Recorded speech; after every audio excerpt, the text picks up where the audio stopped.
Good morning, guys, or good evening, depending on when you're watching this. We have an exciting day.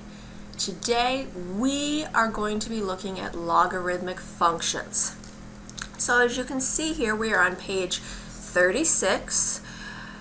I've already gone ahead and I've graphed the function 2 to the x. Alright, so there it is. We've looked at exponentials. We can see the base is greater than 1, so it went up. It is positive, it's increasing. We can see the point of 0, 1 right there. Starting with answering the questions here. Is the function 1 to 1? Yes. Every y only has one x. You can see they match up very nicely.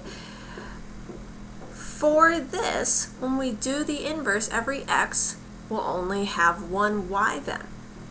They are symmetrical over the line y equals x if they're inverses. So when I'm writing the inverse here, I'm going to take what was originally in the domain here, put it in the range. I'm going to take what was originally in the range and put it in the domain.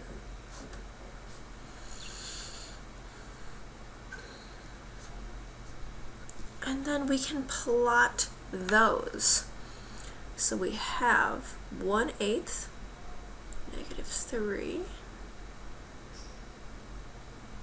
then 1/4, -2, 1/2, -1, then we have the point 1, 0,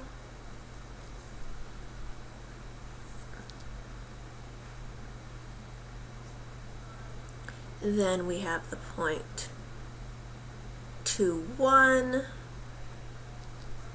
4, 2, and 8, 3.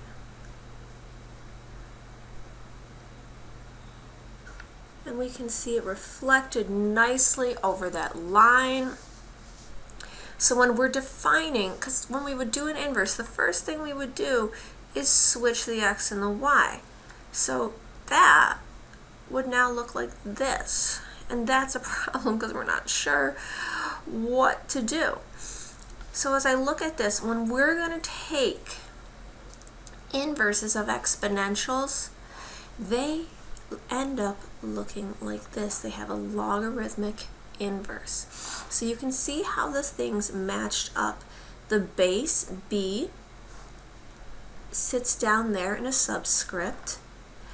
The answer of x, you can see, is now within the problem right there, and the exponent is in front. So we'll take some time to explore these. The next thing that we need to look at, so now I'm on page 38, is the number e. The number e is 2.72, and it goes on forever. It's an irrational number. That's what that goes on forever means. It's like pi, but again, it's listed by the letter. We're going to use it when we're doing exponential modeling. So as I look through these, in number 1, which one shows the graph of e to the x? Looking at this first one, this is a quadratic.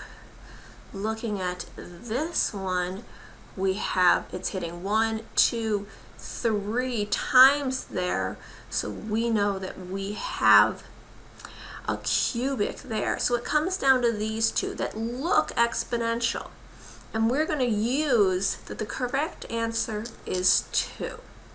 First, reasons it worked out. Exponentials are going to increase rapidly in the y's.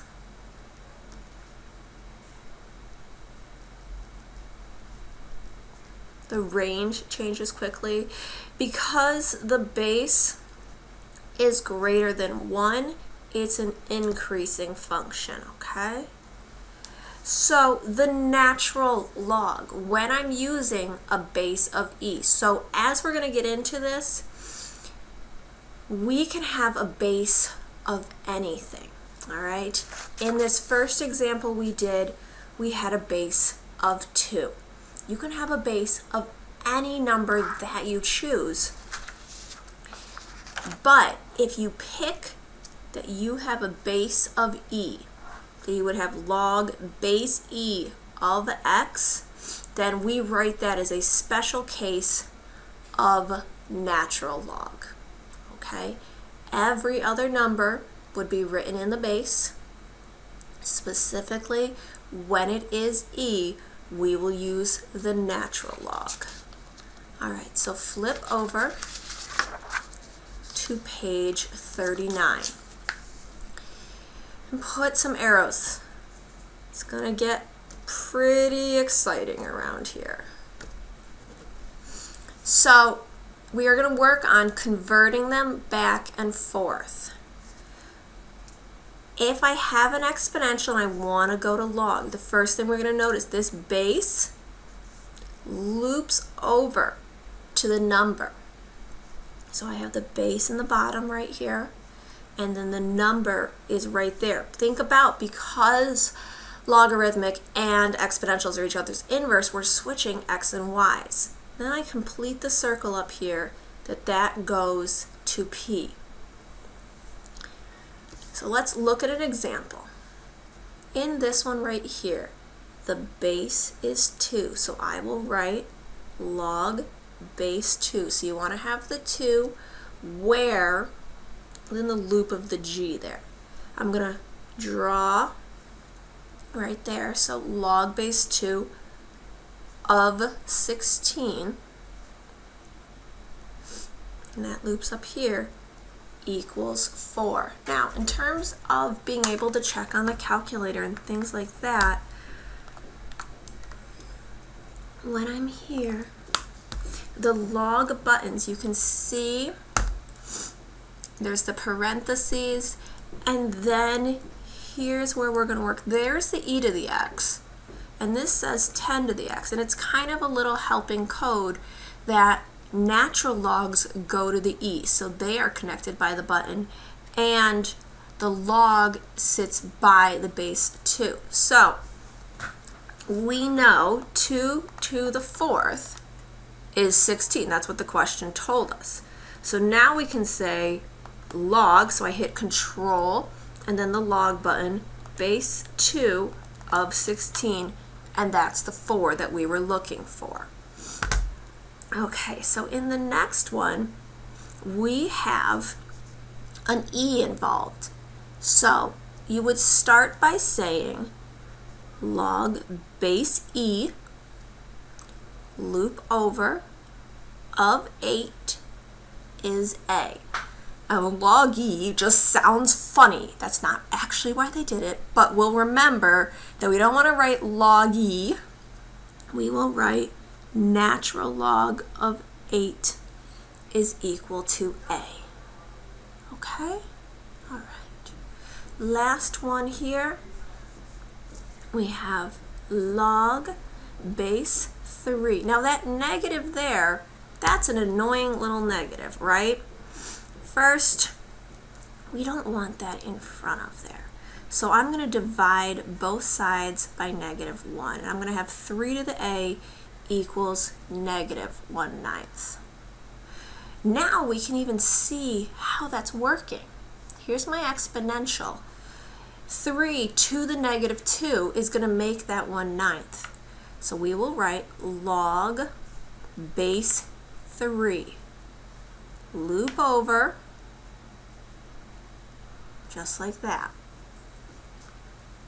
Okay, now the second row is going the other way. So you identify the base, loop, here's the number. So now 2 to the exponent of 6. So you can say base exponent equals the number 64. Now if you write one of these and that doesn't work out, if 2 to the 6 is not 64, you'll know that there's a mistake somewhere. Okay, second one. It's a natural log. There's nothing written in the little base spot, so you can rewrite log E12 equals 5/2. So a base of e, 5 over 2, right? Loop over to the exponent, equals 12.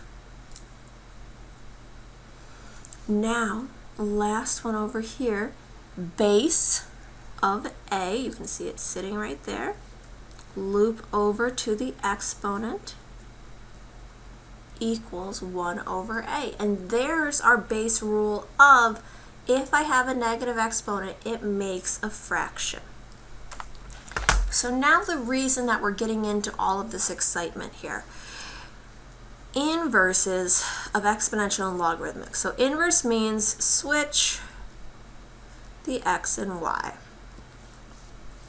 So in this first one, x equals log base 0.5 of y. That's creating the inverse. Now, to solve that, so it says y equals, so it's something I can graph. Start with the 0.5 as your base. 0.5, loop, exponent is x, equals y. And that's my inverse. Next one, x equals 2 to the y. That's switching and making an inverse. So now log base 2 of x equals y. Remember, first, this last one on the page is log e. Natural log means log base e. Now switch for the inverse. Base of e to the x equals y. You can go ahead, try those 3, and we'll go over the answers. Have a wonderful, one more thing to do. So all I want you to look at on this page, consider the graphs of log base 3 of x and the inverse. You have already graphed this. I want you to plug it in the table, get out the y values. You now know logs and inverses are exponentials. Logs and exponentials are inverses of each other. You know this table is switching x and y's. Go through, graph both of them, okay? Then we will talk about what the domain of each of those is. Now, have a super night, and I'll see you tomorrow.